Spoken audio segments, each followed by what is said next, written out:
when I introduce a veteran to secondaries, I start with radiculopathy because it really gets down to causation and correlation. And that's the battle when it comes to secondaries. Okay.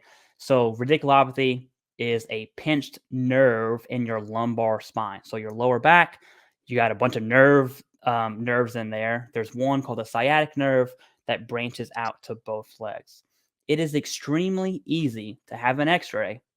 You see your spine crooked, whatever's going on with your condition. If it's pinching that nerve, that is causation. It is the easiest secondary to claim. If your legs tingle, if they go to sleep, if they go numb, or they feel like 1,000 needles are all over your legs, or if you have shooting pains and you have a lower back condition, radiculopathy every single time. It's a very easy claim. Let's talk about one that is not so easy, and it gets to correlation versus causation, right? So a lower back causing depression, and having a mental health rating, that is not causation. So every single person with a lower back condition and depression does not mean that your lower back is causing your depression. And so mental health is a big ticket item or a high valuable claim that you certainly want to look at, especially if you are suffering from PTSD, anxiety, depression, insomnia, any of those and others, you definitely want to take a look at. And so what I generally see in lower back service connection causing depression is a severe lower back condition, right? So 10%, I'm not saying it can't be connected, but there's going to be some competing evidence there. If you have a 40% for back, which means you have severe limitation of range of motion, or you're rated off of incapacitating episodes and you have like IVDS or severe arthritis, either of those will work. But a more severe back condition, especially at 40%, is more likely to cause that depression. And so, what does that actually look like in real life?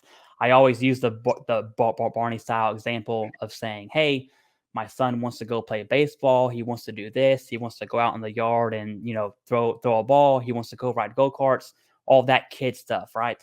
If I am unable to be a dad and have that social aspect in my life, and I'm struggling connecting with him emotionally as a result of my depression, which is caused from stemming from my back because I have a severe back condition, that is how you kind of trick that road to getting mental health connected to your back. That will work. Let's talk about what won't work. That's just as important. You can't just say, "Hey doc, I'm depressed. It's caused from my back." They say, "Why?" Like, "Oh, I'm just depressed." It's not going to cut it, right? The question is, does your back condition cause your depression? And you can kind of use that template for any of the conditions. And the third most common secondary I really want to hit on, because the proposed changes, which we talked about already, is going to affect this big time. It's probably going to be how this change will affect sleep apnea the most. That's going to be secondary. If you're going to pull data, and I really don't know this, I'm kind of just speculating on experience and from talking to veterans, I'm willing to bet my life the number one condition that veterans will pay a Nexus letter, a privately, like, independent medical opinion, would be probably for sleep apnea secondary to PTSD. That's probably the number one Nexus letter that veterans pay for, right? And it's a very contentious topic, but it definitely needs to be brought up, because with sleep apnea changes, if you're able to use that CPAP machine, depending on what your symptoms are, that's going to be rated 0%. So now you ask yourself, well, am I really going to have that fight when it comes to paying for a private Nexus letter if it's going to be a 0% rating? So there's definitely some give and take, right? Is it worth this claim? Is it going to overall increase my rating? If that answer is no, I'm not saying don't do it, but what I'm saying is make that consideration, because that's a huge factor. And you're looking at causation and correlation, and regardless of what anyone on YouTube says, PTSD does not cause sleep apnea. There's heavy correlation. There's no causal relationship, and the VA is going to use that against you. It's also, as it's the probably the most popular secondary claim, It's also the number one secondary claim that gets denied, right? And it's because of correlation and then competing evidence, and it gets into obesity and all the other stuff. And Jason, before I go any further, what are your thoughts on that puke of information? Yes.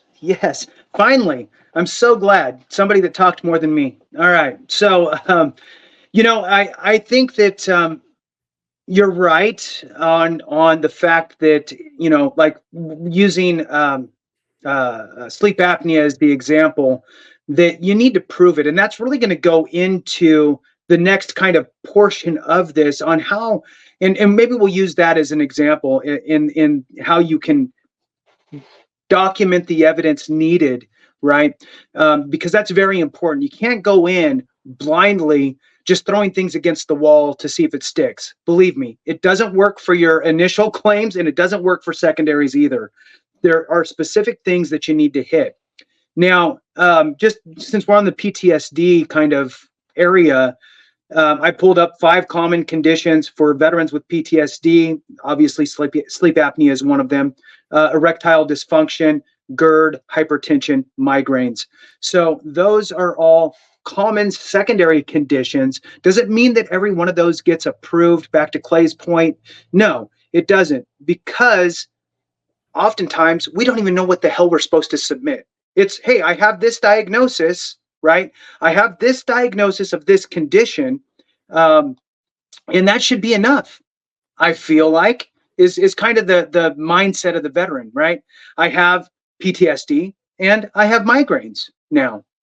I'm going to submit my claim showing that I have diagnosed migraines, and I want to claim that as a secondary for this condition. And you send it off, and then you get denied, and you wonder why. It's because you're missing key components, right? So I think that when we talk about common secondary conditions, just to kind of wrap this kind of portion up of this video, the common secondary conditions that I'm worried about are those that hinge off of tinnitus, right? Because again, we have that proposed change as well. You nailed it on the sleep apnea proposed change, and then we have tinnitus proposed change. And what's scary about this specific proposed change is that it calls for the elimination of that being a rateable condition at any level. For those that know, it can be rated at 10%. And they're going to, or they're proposing to completely eliminate that condition as a rateable condition, which means if you have it and that's all you have, and you're just trying to say that it's because you fired 1,000 mortar rounds in a day, day after day, and you have ringing in your ear, they're going to be like, well, you better figure out another way to get that established through some other sort of a disease or something. So the point is that there are conditions that you can hang as secondaries on your tinnitus, such as migraine headaches, secondary to tinnitus, insomnia or depression or anxiety or a combination of all those things as secondary to tinnitus. And that, kind of like the back example that I gave earlier, could add up quite well for you. I mean, you could, it depend, right? I mean, let's always throw out best case scenarios, right? So it looks really good. Best case scenario would be that you get a 50% for migraines, but you might end up at 30. That's fine too, right? But your 10% now turned into a 10 plus a 30, or maybe a 50. And then your sleep issues, your insomnia, usually what I see people on the internet talking about, insomnia is secondary to whatever, get 70%. And I don't really buy, I don't ever really see it go that high for just insomnia, but whatever. I mean, I'm sure there's somebody out there that has it. Most commonly what I see for just insomnia, no other mental health condition, right? I just don't sleep good, and that's causing my chronic adjustment disorder on the rating schedule, is usually 30 to 50. Mm-hmm. Is usually what I see for I have insomnia. Now, if you have PTSD and other diagnosed like legit depression, anxiety, those types of things, and insomnia because you're not sleeping good, well, yeah, then I see 70s and potentially 100s, right?